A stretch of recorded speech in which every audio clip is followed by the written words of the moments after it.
وہ ہے صرف اللہ کی رضا۔ اس دنیا میں آنے کا مقصد صرف ہم سب کا ایک ہی ہے، وہ اللہ کی رضا، اور اللہ کی رضا بھی جو ہے وہ اس کے امتحانات سے گزرنے کے بعد والی رضا ہے۔ صرف ہم یہ بات کہہ دیں کہ ہم اللہ سے راضی ہیں تو یہ رضامندی کی نشانی نہیں ہے، بلکہ اللہ تعالیٰ ہمیں آزمائش سے گزارے گا، اس گزرنے پہ ہم اللہ سے راضی رہیں تو یہ کامیابی ہے۔ لیکن ہم اور آپ کی زندگیوں میں ہم نے اور آپ نے، اللہ معاف کرے، اس بدعمالیوں کی وجہ سے ایسی لعنت میں مبتلا ہیں کہ کرنا ہے کچھ اور کر کچھ رہیں۔ ہر آدمی کہتا ہاں ایسے ہی کرنا ہے، لیکن دیکھا جاتا تو کرتے کچھ اور ہیں۔ کیسے ہو جاتا ہے یہ؟ جو بار بار عرض کر رہا ہوں، اللہ تعالیٰ فرماتے ہیں کہ یہ ہماری لعنت میں مبتلا ہیں۔ تو لعنت کیا کرتی ہے؟ لعنت انسان کی حواس باختگی پیدا کرتی ہے، انسان کو، دماغ کو جو ہے وہ مفلوج کر دیتی ہے۔ تو اس لیے ہم جو اپنی زندگی کا جائزہ لیتے ہیں کچھ ایسے ہی نظر آتا ہے۔ ہر آدمی یہ کہتا ہے ہاں بھائی آئے تو اللہ کی رضا کے لیے، لیکن ہم اپنی 24 گھنٹے کا اگر زندگی کا صرف جائزہ لے لیں تو پتہ چلتا ہے کہ ہر چیز ہم اللہ کی رضامندی نہیں بلکہ اس کے غضب کے لیے کر رہے ہیں۔ سارا وقت جو ہے وہ اس کے غضب کو دعوت دیتے ہیں، بغاوت چھیڑ رکھی ہے۔ اور اس کی مثال اگر ہم دنیا کے اندر سمجھنا چاہیں تو دیکھ لیں کہ آج کل صرف ماں باپ ہی لے لیں کہ ماں باپ کی رضا اللہ کی رضا ہے، لیکن ہم اور آپ کتنے ہیں ایسے جو اپنے ماں باپ کو خوش کرتے ہیں؟ تو یہی دیکھتے ہیں کہ باہر ہمارا اخلاق بڑا اچھا ہے، ہمارے معاملات غیروں کے ساتھ بہت اچھے ہیں، لیکن اگر خراب ہیں تو ماں باپ کے ساتھ ہم سارا وقت غیروں پہ لگاتے ہیں، اور نہیں لگاتے ہیں تو اپنے ماں باپ پہ نہیں لگاتے۔ یہ کس بات کی دلیل ہے؟ یہ اسی بات کی دلیل ہے جیسے میں نے عرض کیا کہ لگانا چاہیے اللہ پہ، لیکن لگا رہے ہیں ہم غیر اللہ پہ۔ معاملات ہمیں اللہ سے جوڑنے ہیں، لیکن اللہ معاف کرے ہم معاملات شیطان سے جوڑ رہے ہیں، اور اس کے رزلٹ کیا آ رہا ہے؟ دوسری دلیل کیا ہے کہ ہماری زندگیوں میں پریشانیاں ہیں، دشواریاں ہیں، بے سکونی ہے، اسی قسم کی ہماری زندگیاں چل رہی ہیں۔ یہ کیوں ہے؟ اللہ تعالیٰ نے واضح طور پر فرما دیا ہے وما اصابکم من مصیبت فبما کسبت ایدیکم، تم پہ جو پریشانیاں آتی ہے تمہاری ہی اعمالوں کی بنا پر۔ تو غور کریں، اپنے اپنے گہربانوں میں جھانکیں تو ہم یہی دیکھتے ہیں یار ایک پریشانی ختم نہیں ہے دوسری کھڑی بھی ہے، دوسری ختم نہیں ہو رہی کہ تیسری بھی آ گئی۔ اسی طرح ہماری زندگیاں جو ہے ان لعنت میں چل رہی ہے، اور ہمارا اندھا پن بڑھتے بڑھتے اس قبر کی طرف جا رہا ہے جہاں ہمیں احساس ہی نہیں۔ روز دیکھ رہے ہیں بھائی سالگرہ بنائی جا رہی ہے، سالگرہ ہے کیا چیز؟ کبھی غور تو کرو۔ ماں باپ بڑے خوش ہو رہے ہیں کہ بچہ کی سالگرہ اور مٹھائیاں بٹ رہی ہیں۔ اب تو اللہ معاف کرے 60 سال کی عمر میں سالگرہ بنائی جا رہی ہے، تو بھائی 60 سال گزر گیا، اب تو موت پتہ نہیں 2-4 سال کے اندر آنے والی ہے۔ یہ خوشی کس بات کی ہے؟ کون سا ایسا عمل کر رہے ہو جس میں بڑا خوش ہے؟ تو یہی دیکھتے ہوئے آتا ہاں ہر آدمی کہے گا عمر کم ہو رہی ہے بڑھ رہی ہے؟ اب کم ہو رہی ہے، ہر آدمی ایک عمر لے کے آیا ہے۔ تو کیا ہو رہا ہے آپ دیکھیں ذرا اس کے بارے میں، ہزاروں اور لاکھوں روپے خرچ کیے جا رہے ہیں اسی سالگرہ کو بنا کے، اور بول بھی رہے سالگرہ۔ یہ سالگرہ کس الفاظ کا نام ہے؟ سال کم ہو گیا نا، تو کمی میں خوشی کس بات کی؟ لیکن ہم اور آپ کی حواس باختگی میں اس بات کو صرف اس دلیل سے بتا رہا ہوں کہ کیا ایسا نظر نہیں آتا؟ ایسے ہی نظر آتا ہے، اللہ ماشاء اللہ ہی کوئی گھر ایسا ہو جہاں ان باتوں کو سمجھا جائے، جہاں ان باتوں کی توجہ ہو۔ تو یہ سب کیا ہے؟ یہی حواس باختگی ہے۔ ہماری آپ کی زندگی حواس باختگیوں میں گزر رہی ہے، اور گزر گزر کے ہم اس عمر کے اس حصے میں پہنچ چکے ہیں جہاں اب اللہ معاف کرے واپسی کا راستہ نہیں ہے۔ اور دیکھا جائے تو ابھی ہم دین کے الف سے بھی نہیں واقف۔ کیسے نہیں واقف؟ دیکھیے ایک اور مثال دیتا ہوں اس کو سمجھنے کے لیے کہ ہم کوئی بھی عمل کا دار و مدار نیتوں پر ہے۔ یہ ہر آدمی سمجھتا ہے کہ عمل کا دار و مدار نیتوں پر ہے، لیکن ایک عجیب سے معاملات چل چکا ہے۔ ایک ہوتا ہے اچھی نیت، ایک ہوتی ہے بری نیت، نیک نیت اور بد نیت، لیکن ایک تیسری نیت بھی ہے جس میں ہم اور آپ اللہ معاف کرے ملوث ہیں۔ وہ کیا ہے؟ بے نیت۔ یہ بے نیت کیا ہے؟ یہی ہماری زندگی ہے۔ بھائی بد نیت بھی اچھا ہے، میں تو کہہ رہا ہوں اس بے نیت سے جس کی کوئی نیت ہی نہیں ہے، کیونکہ بد نیت اعمال خراب ہو گئے، ہم توبہ کریں گے یا اللہ اس سے غلطی ہو گئی، اس سے کوتاہی ہو گئی، میری نیت بھٹک گئی تھی، میرے اعمال خراب ہیں، آپ مجھے معاف فرمائیں۔ لیکن یہ بے نیت کیا چیز ہے جو اپنی زندگی میں ہم دیکھ رہے ہیں کہ وقت گزر رہا ہے اور اس کی کوئی نیت نہیں ہے، ہر چیز بے نیت چل رہی ہے بھائی یہ کیوں کر رہے ہو؟ سبھی کر رہے ہیں۔ چائے کیوں پی رہے ہو؟ سب پی رہے ہیں۔ جبکہ کوئی بھی عمل بغیر نیت کے نہیں ہونی چاہیے۔ کھانا کیوں کھا رہے ہو؟ سبھی کھا رہے ہیں، کوئی نیت نہیں اس کی۔ کام پہ کیوں جا رہے ہو؟ بھائی کمانے جا رہے ہو۔ ہیں, سبھی جا رہے ہیں, ہم بھی جا رہے ہیں, دیکھیں گے اپنی زندگی میں تو ایسے ہی نظر آتا ہے کہ بدنیت ہے, کوئی چیز بے نیت ہو رہی ہے. کس کھاتے میں جا رہے ہو؟ دیکھو دنیا کے اندر بھی ہمارے والد اکثر فرماتے ہیں رحمۃ اللہ علیہ کہ بھائی دیکھو ایک گیس کا بل ہے, بجلی کا بل ہے بھائی, آپ نے جمع کرایا یا تو گیس کے بل میں جمع کرایا یا بجلی کے بل میں جمع کرایا. اگر ان بلوں کے اکاؤنٹ میں پیسے نہیں جائیں گے تو تمہارے لائن کٹے گی نہیں کٹے گی؟ اگر بالکل کٹ جائے گی. ہم کیا کر رہے ہیں؟ وہ بے نیت کام کر رہے ہیں. اکثر میں اس باتوں کی طرف توجہ دلاتا ہوں. وہ قرآن پڑھتے ہیں, ہاں بھی پڑھتے ہیں, کیوں پڑھتے ہیں؟ ایسی پڑھتے ہیں. ارے بھائی ایسی کیا چیز ہے جب آپ کی نیت میں ہی نہیں ہے کوئی اس کا. اور دنیا کے معاملات میں ہم دیکھتے ہیں کہ بھائی اگر 1 لاکھ روپے ہے تو ہر آدمی کہہ گیا لاکھ روپے رکھنے سے اچھا ہے اس پہ کہیں انویسٹ کروں ہے, کہیں انویسٹ کر دو تو کیا ہوگا, لاکھ کا 1.5 لاکھ بن جائے گا, 1.25 لاکھ بنے گا, بڑھتا چلا جائے گا. صرف لاکھ روپے رکھنے سے کیا ہے, کوئی فائدہ نہیں ہے. ہر آدمی دنیا کے معاملے میں یہی مشورہ دے رہا ہے اور یہی کرتا ہے. اس لیے عرض کر رہا ہوں اسی طرح یہ نیتیں ہیں کہ عمل کا دار و مدار کن چیزوں پر ہے؟ نیتوں پر ہے. ہم جو عمل کر رہے ہیں اللہ کا شکر ہے, جس دور سے ہم گزر رہے ہیں اس دور کے اندر بھی اللہ تعالیٰ نے ہمیں بڑی ہی نعمتوں سے نوازا ہے, لیکن ہمیں اس نعمت کی قدر نہیں, اس کی نیت نہیں. بھائی شکر کرو, اللہ نے آپ کو صحت دی, تندرستی دی, اولاد دیا, مکان, کیا کچھ نہیں دیا, بس بے نیت ہے. جب بے نیت ہے اس کا کوئی اجر نہیں ہے. آپ اس کے اندر صرف شکر ادا کر لو, یا اللہ آپ کا احسان ہے. کس کی نیت ہو گئی؟ اچھی نیت ہو گئی تو پتہ چلا وہی عمل کیا ہو گیا, وہی کارآمد بن گیا. سو رہے ہیں سب سو رہے ہیں, ہم بھی سو رہے ہیں. نہیں بھائی, ہم مسلمان تو آن ڈیوٹی ہر وقت, وہ کبھی بھی آف ڈیوٹی نہیں ہوتا. وہ آن ڈیوٹی کیا ہے؟ سوئیں گے تو اللہ کے حکم سے سوئیں گے. حکم کیا ہے؟ بس 3 دفعہ استغفار پڑھ لو ہے اور دانے کروٹ ہو کے سو جاؤ. رات بھر تم سوتے رہے, رات بھر تم ثواب میں مبتلا رہے, کیونکہ اللہ کے حکم سے سو رہے ہو. مرو گے تو اسی حال میں مرو گے, لیکن اس حال میں مرو گے جیسے جہاد پہ انسان مرتا ہے, وہ بھی اللہ کے حکم سے جاتا ہے اور یہ بھی اللہ کے حکم سے سو رہا ہے. تو کیا ہوا؟ اس بے نیت کو نیک نیتی میں ڈال دیا. لیکن کیا ہے, سب سو رہے ہیں بس. اسی طرح بھائی عشاء کی نماز جو پڑھتے ہیں ہر آدمی پڑھ رہا ہے. عشاء کی نماز کی پڑھنا کیا ہے؟ عشاء کا فرض ادا کر دیا, لیکن اصل اس کے پیچھے ایک نیت ہے. نبی صلی اللہ علیہ وسلم کی حدیث ہے, جو عشاء کی نماز با جماعت پڑھے اللہ تعالیٰ اس کو آدھی رات کا ثواب عطا فرماتا ہے. اب بتائیے, آپ صرف اس نیت کو کر لیں, عمل نہیں ہو رہا تو آدھی رات کا ثواب ہے. اور جو شخص فجر کی نماز با جماعت ادا کرے اس کو آدھی رات کا ثواب عطا فرماتا ہے. اب بتائیے کرنے کیا آئے ہیں بھائی؟ یہی تو کمانے آئے ہیں, اسی لیے تو آئے. کس لیے دنیا میں آئے؟ ہم نے دنیا کا مقصد صرف مکان, بیوی, بچے, اللہ معاف کرے اللہ تعالیٰ نے واضح الفاظ میں فرما دیا ہے کہ ہم یہی چیز تو آزمائش ہے. اور آزمائش کسے کہیں گے؟ تو بیوی نے کہا تھا ہاں بھائی بیوی تو روکے گی, بچوں نے کہا ہاں بھائی بچے ہی تو روکیں گے, مالی تو تمہیں نقصان نفع سے روکے گا. کہاں پہ؟ میری رضا کو حاصل کرنے کے لیے, مجھ تک پہنچنے کے لیے. یہی تو تمہاری رکاوٹ ہے جس کا تمہیں امتحان دینا ہے. لیکن پتہ چلا وہی امتحان میں فیل ہیں تو آگے بڑھے ہیں کیسے؟ ساری زندگی یہی سوچ رہے ہیں بھائی کمانے جا رہے ہو, بسم اللہ توکل تو اللہ اللہ کہہ کے گھر سے نکلو. یہ کیا ہے بھائی؟ اللہ نے کہا ہے میں جا رہا ہوں, رزق تو اللہ نے مقدر بنا دیا ہے. اللہ نے کہا تلاش میں نکلو, میں نکل گیا.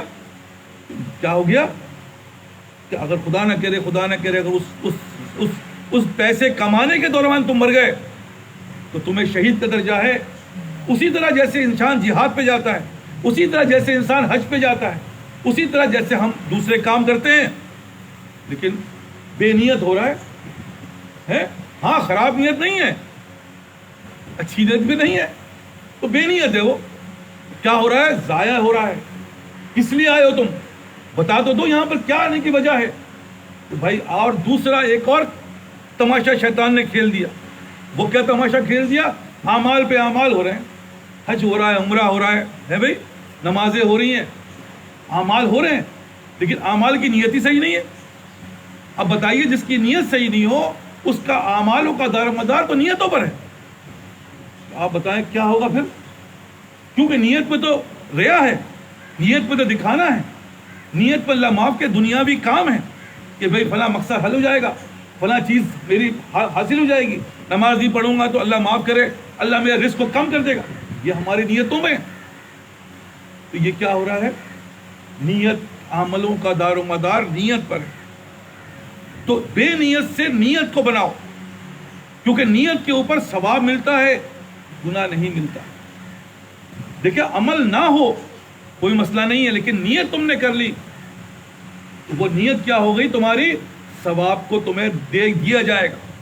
اسی طرح عرض کر رہا ہوں، نبی صلی اللہ علیہ وسلم کی حدیث ہے، مفہوم عرض کر رہا ہوں کہ صحابی گئے جہاد پہ، جہاد کر کے واپس آئے تو کچھ صحابی جو نہیں جا سکے تھے تو نبی صلی اللہ علیہ وسلم نے فرمایا کہ یہ صحابی جو نہیں جا سکے ان کو بھی پورا پورا ثواب ملے گا ان جیسا جیسے تم لوگوں نے کیا ہے. یا رسول اللہ ہم تو اپنی جان کو قربان کر کے مال کو بھی بچوں کو چھوڑ کے گئے تھے، ان کا ثواب ہمارا ثواب برابر کیسے؟ کہہ رہا ہاں یہ جانا چاہتے تھے لیکن ان کو عذر نے روکا تھا. کس عذر کی بنا پہ نہیں گئی ہے؟ جو نیت ان کی تھی جانے کی، دیکھیں عمل نہیں ہوا، نیت کا ثواب پورا پورا مل گیا. تو یہ نیت اصل میں ہے کیا چیز؟ اس دنیا میں آنے کا مقصد ہی اس نیت کو بنانا ہے. اس نیت کو جب تک نہیں ہوگا، اعمال جتنے بھی کر لو گے رزلٹ نہیں آ رہا، کوئی ترقی نہیں ہو رہی. 20 سال سے نماز پڑھ رہے ہیں، یہ کر رہے ہیں وہ کر رہے ہیں، ترقی دیکھو تو کچھ بھی نہیں. ترقی کس کا نام ہے؟ ترقی اللہ کی رضا کا نام ہے. اللہ کی رضا کس میں ہے؟ اللہ کی رضا سنت میں ہے. سنت تو ہے ہی نہیں ہے، سنت تو ہے ہی نہیں. اتنے سالوں میں ایک سنت نہ کہہ رہا، نمازی ہم روز سب پڑھ کے سنا رہے ہیں، لیکن اللہ معاف کرے ہم میں سے کتنے لوگ سنت پہ عمل کر رہے ہیں. احساس ہی نہیں کہ کھڑے کیسے ہونا ہے. ہاں جب تمہارے دماغ میں احساس نہیں تو پھر نیت کیسے ہوئی؟ پتہ چلا کہ نمازی بے سنت کی، کیونکہ رضا ملے گی تو یہ ملے گا. جیسے میں اکثر مثال دیتا ہوں، دیکھو بچہ آئے گا تو پہلے بیوی آئے گی تو بچہ آئے گا، بیوی کے بچہ نہیں آتا. اسی طرح نبی کی سنت آئے گی تو اللہ کی رضا آئے گی. نبی کی سنت کے بغیر رضا نہیں ہے، ہلاکتیں ہیں. بات یہی ہے. اور میں عرض کر رہا ہوں یہ سب ہم اور آپ، ہر آدمی کہہ رہا ہاں بالکل صحیح ہے، لیکن عملی دیکھا جائے تو ہم اس سے محروم ہیں. کیوں محروم ہو؟ اس لیے کہ وہی جیسے میں نے عرض کیا کہ لعنت و ابتلا ہیں. ہمارے اعمالوں کو روک دیا گیا، ہم پہ حواس باختگی ڈال دی گئی ہے، اور قبر ہماری قریب آ چکی ہے. اور جب میں بار بار کہہ رہا ہوں ابھی تو الف کا الف ہی نہیں پتا، ابھی تو الف ہی بنانا سیکھا ہے. بالکل اسی طرح جیسے بچہ ایک الف بناتا ہے تو اس کے ٹیچر، اس کے ماں باپ ماشاء اللہ بھائی سبحان اللہ کیا بات ہے، کیا الف بنایا، وہ ٹیڑھا بنا رہا ہے، لائن سے باہر ہے، اس کو شاباشی. اسی طرح ہم آپ کو شاباشی دے رہے ہیں، آپ ہمیں شاباشی دے رہے ہیں. ارے صاحب ماشاء اللہ صاحب آپ تو بڑے نمازی بن گئے، ارے آپ تو نماز اول وقت سے نمازی بن گئے. ارے بھائی یہ تو الف ہے، یہ تو بنیاد ہے. اس کے اوپر عمارت جو سوال جواب ہوگا وہ تو حقوق العباد کے بارے میں ہوگا، یہ تو پھر بھی معاف ہو جائے گی. یہ کہاں سمجھ میں آ رہی ہے بات؟ حقوق العباد کیا مطلب؟ حقوق النبی کہاں ہو، اس کا حق کہاں تھا کہ تم نے؟ کیا یہ عمل صبح سر کے بال سے لے کے پیر کے ناخن تک کیا عمل کر رہے ہو؟ نبی کا حق ادا کر رہے ہو؟ پتہ چلے گا صاحب نہیں، یہ صرف نہیں کہنے سے مسئلہ حل نہیں ہے. دیکھو اس کے اثرات ہماری زندگی میں آ رہے ہیں، ہمیں اچھائیوں سے روک دیا جاتا ہے، ہمارے اعمالوں کی بنا پہ یہ سب چیزیں سب کر لی جاتی ہیں. بالکل اسی طرح جیسے گورنمنٹ آف پاکستان ٹیکس ادا نہیں کیا یا کوئی بھی، اس کے سارے اکاؤنٹ سیز کر لیے جاتے ہیں. پیسہ موجود ہے لیکن وہ پیسہ استعمال نہیں کر سکتا. اسی طرح ہمارے اعمال ہیں، اعمال موجود ہیں لیکن بے سود ہیں، کیونکہ ہماری زندگیوں میں اضافہ نہیں ہو رہا. اور پوچھا جائے تو کب سے نماز پڑھ رہے ہیں؟ صاحب 20 سال سے پڑھ رہے ہیں، اور 30 سال سے پڑھ رہے ہیں، بچپن ہی سے پڑھ رہے ہیں. روزے کب سے رہ رہے صاحب؟ بس پوچھے بچپن ہی سے روزہ رکھ رہا ہوں. ارے روزہ تقویٰ پیدا کرتا ہے، اتنے روزے رکھے، تقویٰ کہاں ہے؟ تقویٰ تو کسی کے پاس نہیں، کیونکہ روزہ تو تقویٰ جو چیز پیدا کرتی ہے وہ پیدا کہاں ہوئی؟ یہی زندگی ہے ہماری. بار برس کر رہا ہوں، میں اپنا مشاہدہ کر کے یہ باتیں کر رہا ہوں. اللہ نہ کرے آپ کے اندر یہ سب باتیں ہوں، لیکن میں اپنے اندر یہ بات دیکھتا ہوں کہ بھائی اگر اللہ راضی ہے اس کو سنت کی توفیق ملے گی، کیونکہ سنت ہی گارنٹیڈ ہے، سنت ہی اسٹیمپ ہے. تو اپنا حال دیکھ لیں، اپنی وضاقت لباس پوشاک دیکھ لیں کہ سنت کے مطابق ہے تو آپ گارنٹیڈ ہو جنتی ہو. اور اگر ایسا نہیں ہے تو اللہ معاف، اللہ امان الحفیظ. ہاں جیسے ایمان کی طاقت دولت ہے، کچھ عرصے جہنم میں جاؤ گے، قبر کا عذاب بھگتنا پڑے گا. دیکھو میں عرض کر رہا ہوں یہ باتیں میں آپ کو بالکل صحیح بتا رہا ہوں. ایمان تو ہے ماشاءاللہ، لیکن یہ ایمان ویسا ہے کہ اللہ جو ہے انصاف پسند ہے. ایسا نہیں ہو سکتا کہ ایک بے انصافی کو کر دے جہنم میں، اور ایک اس کو توفیق دے گا، اس کو اللہ اپنی توفیق دے گا، دنیا میں جواز بنائے گا. اس لیے عرض کر رہا ہوں، بہت ہی دل سوزی سے چیخ رہا ہوں، چلا رہا ہوں کہ بھائی وقت ہے ابھی. دیکھو کچھ پتہ نہیں کب نکل جائے، کب ہم اس دنیا سے چلے جائیں. اس لیے بھائی اس تصدیق کر لو کہ سنت پہ کام ہو رہا ہے نہیں ہو رہا. تو سنت پہ ہو رہا ہے تو انشاءاللہ ثم انشاءاللہ، کیونکہ توفیق سے ہو رہا ہے. تو بھائی یہ توفیق اگر سلب ہے تو تم ہاں ہاں کرتے رہ جاؤ گے، کر نہیں سکو گے. میں عرض کر رہا ہوں کر نہیں سکو. اس لیے عرض کر رہا ہوں کہ بھائی عمل کا دار مدار کن چیزوں پہ ہوا؟ نیتوں پہ ہوا. ہم اور آپ اس بات پہ متفق ہو گئے کہ ہاں بھائی نیت اگر صحیح نہیں ہے، عمل جتنا بھی اچھا ہو، عمل جو ہے وہ قابل قبول نہیں ہوگا. بات سمجھ میں آ رہی ہے؟ اب بات آتی ہے نیت کی کہ بھائی نیت اگر اچھی ہے اور عمل نہیں بھی ہے تب بھی اللہ تعالیٰ اس کے اندر ثواب عطا فرماتے ہیں. اب اس کا مطلب یہ نہیں ہے کہ نیت کر لی اور نماز نہ پڑھی. اس کا مطلب ہے قبول نہیں ہوئی، نیت ہماری صحیح نہیں ہے.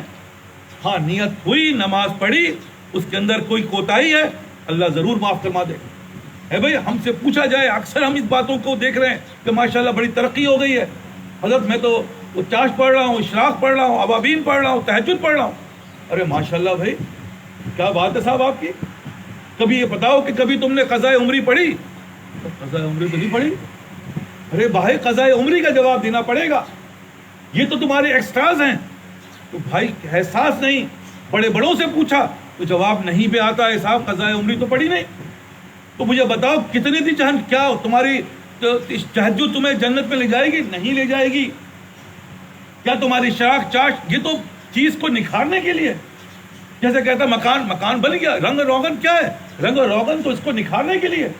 لیکن جب مکان ہی نہیں ہے بھائی، کوئی دیواری نہیں ہے، تو رنگ اور روغن کدھر کر رہے ہو؟ یہی حماقت میں لگے ہوئے ہم لوگ. ہماری شاید حواس باختگی یہی کروا رہی ہے. بھائی یہی عرض کر رہا ہوں کہ سب سے پہلے بنیادوں پہ کام کرو.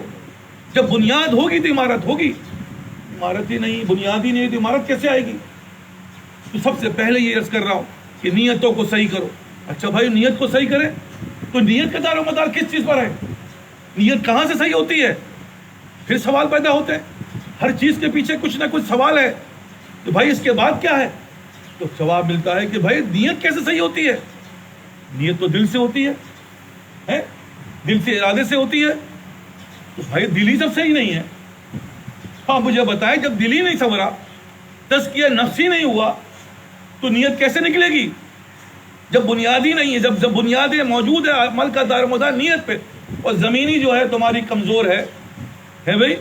مکان کھڑا کرنا ہے 50 منزل اور بنیاد زمین جو ہے وہ کتنی ہے؟ پتہ چلا کہ صاحب کمزور ہے، نرم ہے، یہ تو 10 منزل کیا 2 منزل پہ بیٹھ جائے گی، بنیادوں کے ساتھ بیٹھ جائے گی. یہی تو ہو رہا ہے. تو اصل کام کیا ہے؟ دل کو سنوارنا ہے.